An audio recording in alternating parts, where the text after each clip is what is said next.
Hello out there in social media. Glad to be with you one more time. Hey, you know what time it is when you seem like this is time for what Penn is saying. So here I am to give you something to chew on for the week.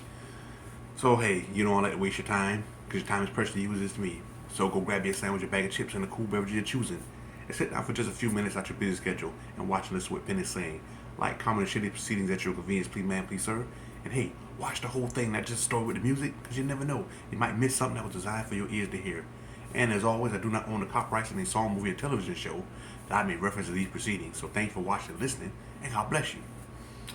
So this series I'm getting ready to start here.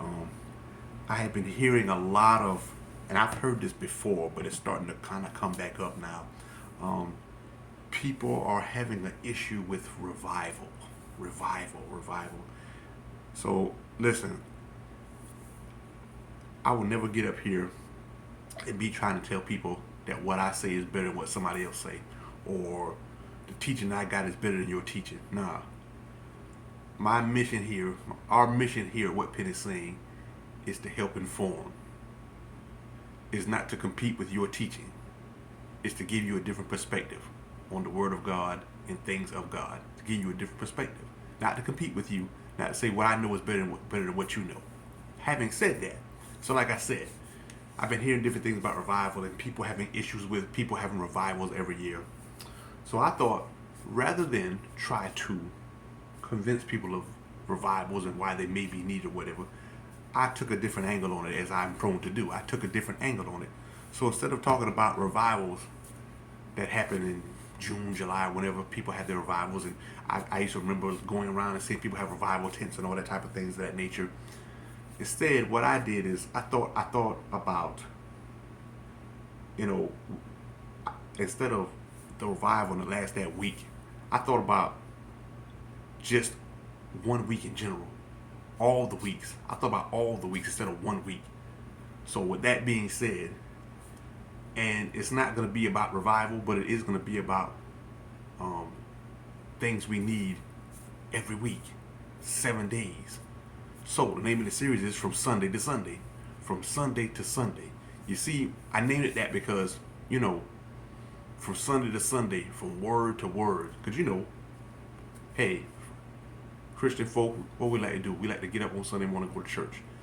Now, due to my job and my job having working on Sunday, I have not been able to get to my place of worship. But I still, thanks to technology, I still get to some service.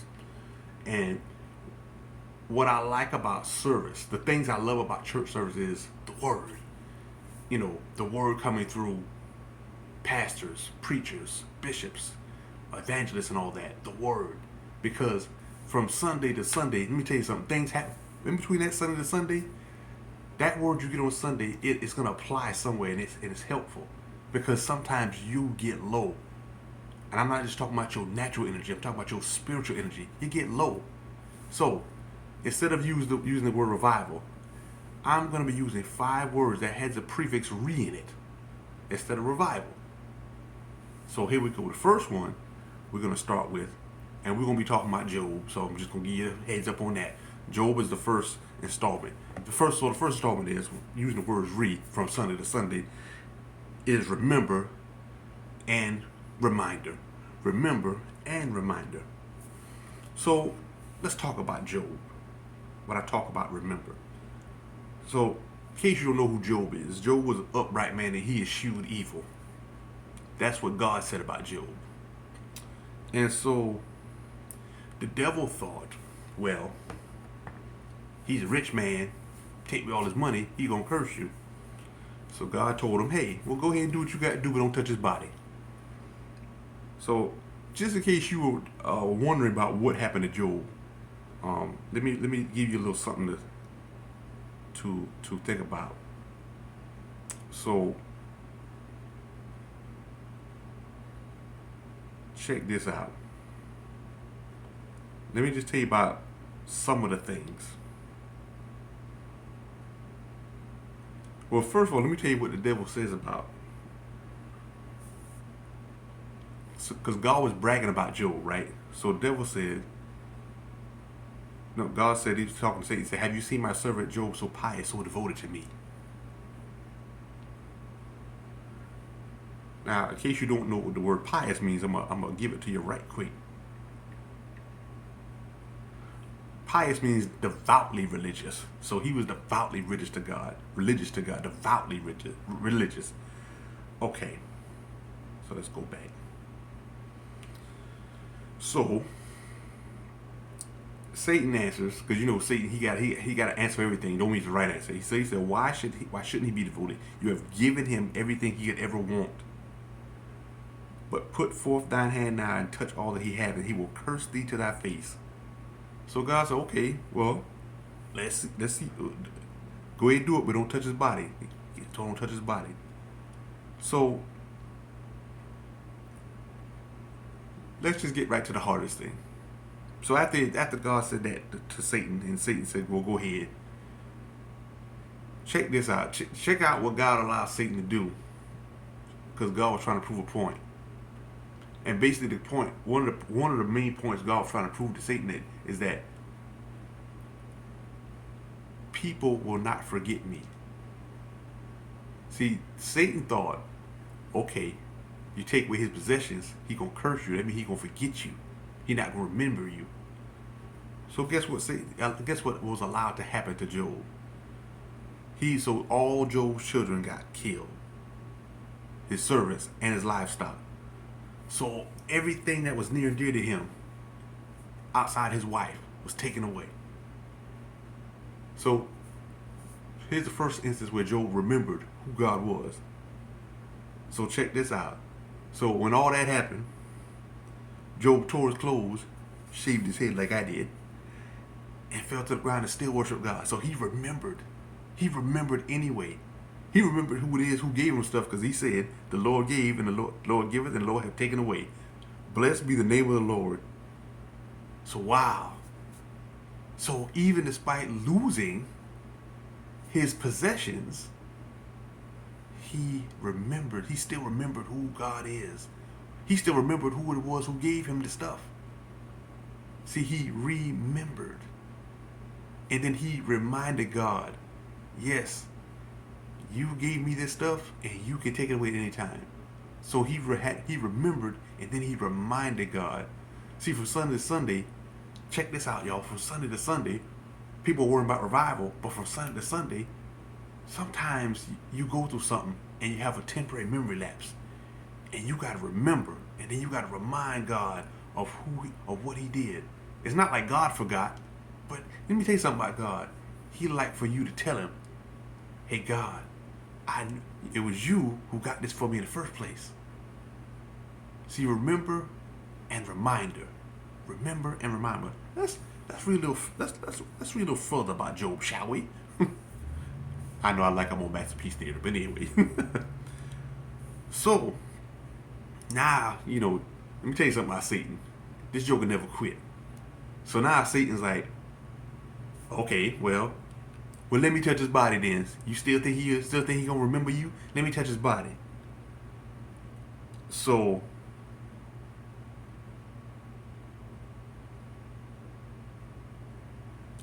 Satan tells God, but put forth thine hand now and touch his bone and his flesh, and he will curse thee to thy face.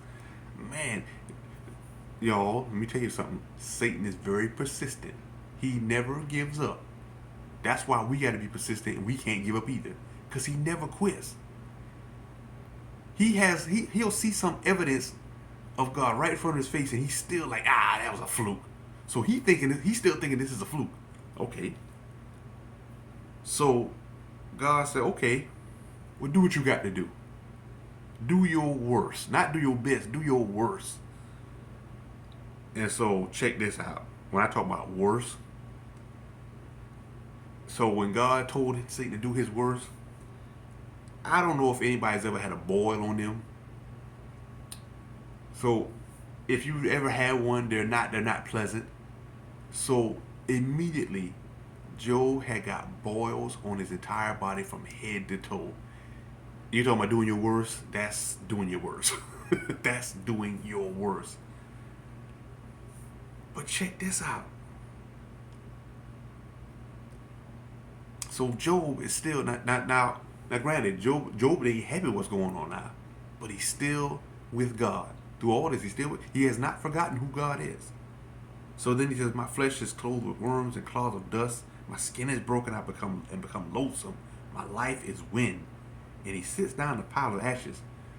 So now y'all, so check this out. So now Job, all his children got killed, all the servants got killed, the livestock got killed, his livelihood got killed. He's having health problems because God is allowing Satan to do whatever he wants now. So Satan doing everything. But to add insult to injury, remember I told you he didn't kill his wife? Well, his wife who's still there. And y'all, this is why when you find a good woman, keep her. Because when you find a good man, keep him. Because when you find somebody that's a little sideways, they'll do something like what Job's wife did. So his wife tells him to give up, curse God and die. Wow. Y'all. To add insult to injury. Because he's already going through stuff. His wife going to tell him to give up.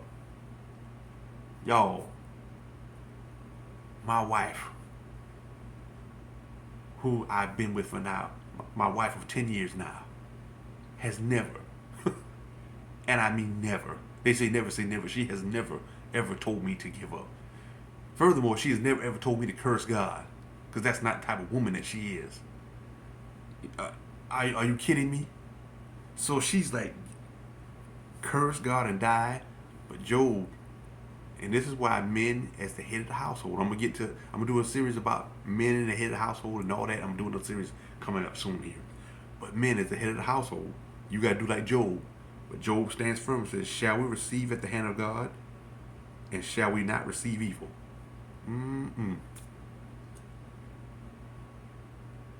So it gets even worse for Job. So then 3 of his boys come over and and what they say is basically what Satan said too. Oh man, so Job is, so what they tried to make Job believe is that Job must have did something wrong. You must have did something wrong for what's happened to you. That's what they tried to do. So Job was like, nah, I didn't do nothing wrong. Nah, I'm not claiming that. See, Job, through all that, was still remembering who God is, not was. He's still remembering who God is, because everything and everybody is coming against him. And y'all, let me tell you something. From Sunday to Sunday, there will be things that will come against you, and you can't forget who God is, even in the midst of your afflictions. What you have to act like Job is acting in the midst. And let me tell you something. We go through stuff.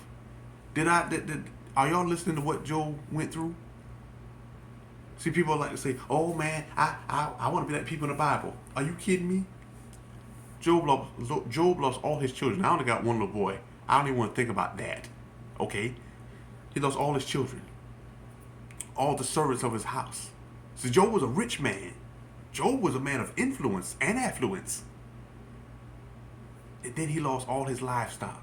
So he was reduced to nothing like that. But see where Job was broken financially, and then God allowed Satan to injure him and do things to him physically.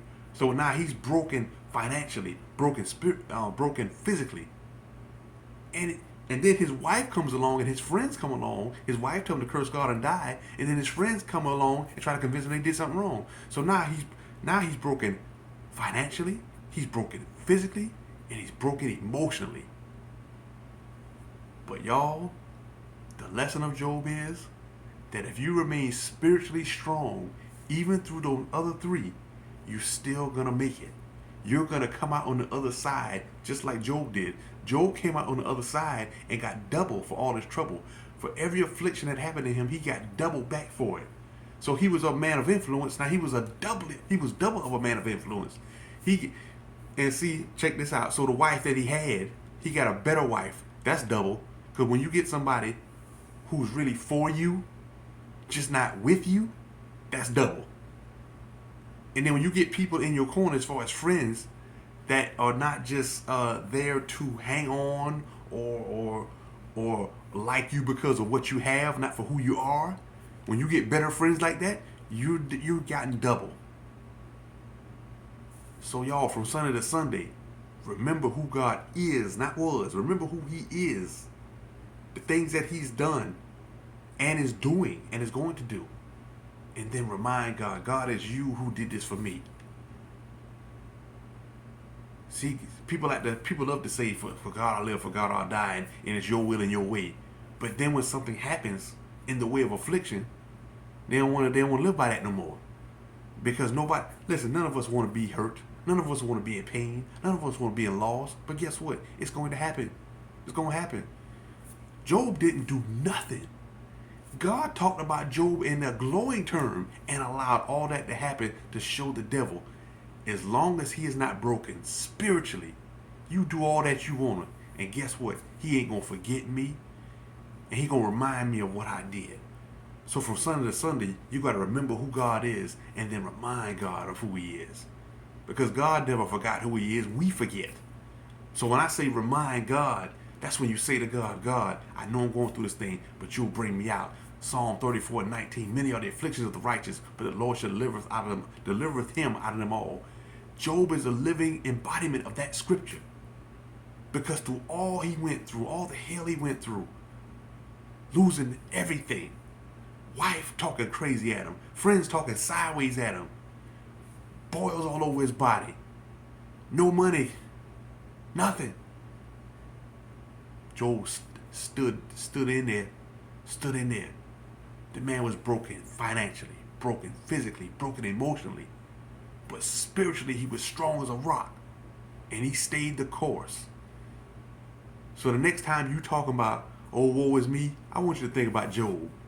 I want you to think about what Job went through, and then how Job responded at each turn, how he talked about God at each turn. I mean, I don't even want to imagine I'm going through something and my wife gonna walk up to me and say, curse God and die, give up. Nah, we don't give up in the Penn household. We don't give up around here. Nah, we don't give up. We don't give in and we don't throw in the towel. We don't do that around here. And I hope y'all don't do that where you at. Don't give up, don't give in, and don't throw in the towel. Nah, stay in the fight, man. Because this thing is a fight. This is a spiritual fight. Stay in the fight. See, Job stayed in the fight. So from Sunday to Sunday, you got to stay in the fight. You got to remember and reminder, man. You got to stay in the fight from Sunday to Sunday, from word to word. You got to stay in the fight.